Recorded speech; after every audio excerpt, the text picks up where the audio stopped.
Alright, put them on just normal speed. My name's Cameron Ford. I'm a husband, father, and pastor. I'm just filming him.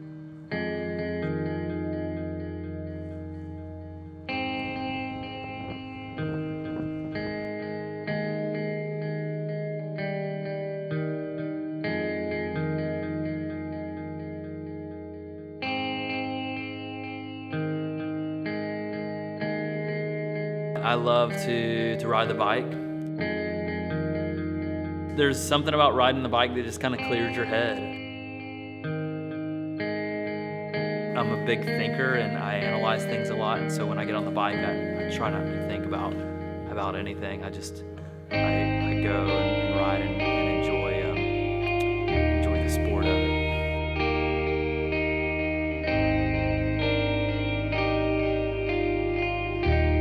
Beautiful wife, Melanie. We've been married for about 4 years. And 2-year-old son, Ryan.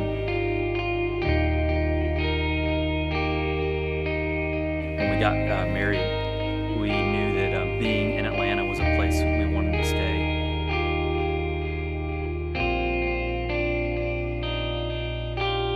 And we live right here, just in the neighborhood, Upper West Side of Atlanta.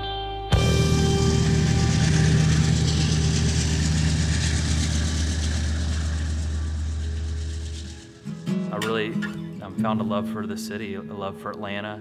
I loved the culture, I loved the people and the arts and coffee, all sorts of things, all the things that you'd find in a good city. And we decided that's where we would settle, was on the west side. It was an exciting part of town. There's a lot happening.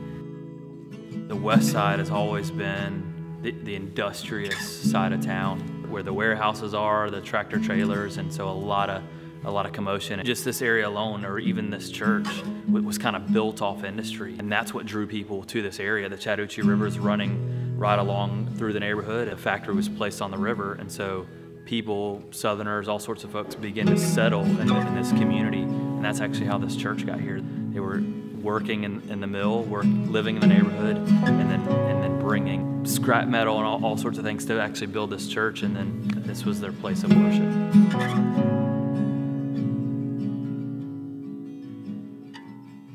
Through the 70s, 80s, and even in the early 90s, this was a really rough area of town. I mean, you really wouldn't want to raise a family here. So this area was kind of known as a little grungy, a little blue collar, kind of rough around the edges. The demographics of First Baptist Chattahoochee are 70, 76 average age. They grew up in the area. I mean, they grew up in these homes, you know. Their parents worked in the mill and then built the church. We've seen the church go through a number of different styles or wanting to kind of reinvent itself. And they've just held on to this church with the hopes of one day it could come back. Fortunately, we're just beginning to see it.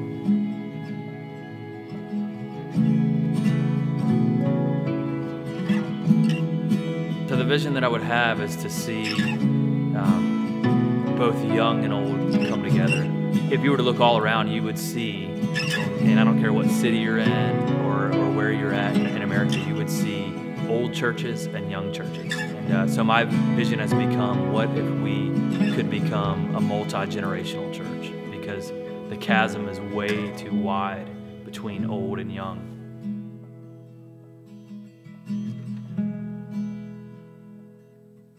I would love to see the true sense of community.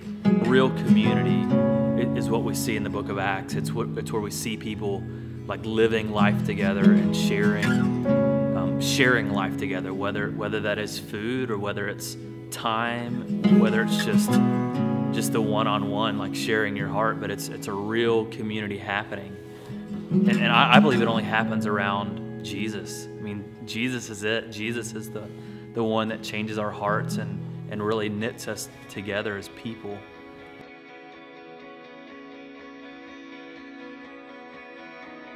There's something about this area, there's something about the history and what's happened in this church that it almost is like this perfect sort of scenario to come into. There's actually a lot of grace. I mean, imagine your grandparents and how they treat you. They tend to just love on you and and want to say kind things to you.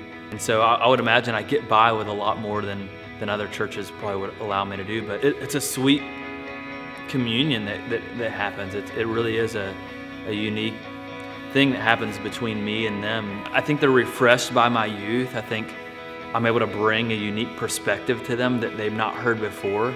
And so the contrast works really well together, young and old. So I'm really just aiming for health, like young and old together, and try to get a healthy thing. Anytime you surround yourself by people who are just like you, you're missing out. Because people who are just like you are telling you what you want to hear. They like the same music as you. They dress the exact same way as you. And so there's no room for growth at all. People just want a cool church, and like, who in the world wants to go to an old church? Because it's not cool. I mean, it's people in their 70s who are well past being cool and don't even care about being cool. I think we always grow when we're around people who are a little different than us. I think a lot more comes to the table, whether it's a different race or whether it's a different socioeconomic class or a different age. And I think that's what's here. It's not about setting up shop, having cool music and good preaching. It's about really being a missionary to your community. Hopefully that encourages people to come, because the old church isn't the cool church.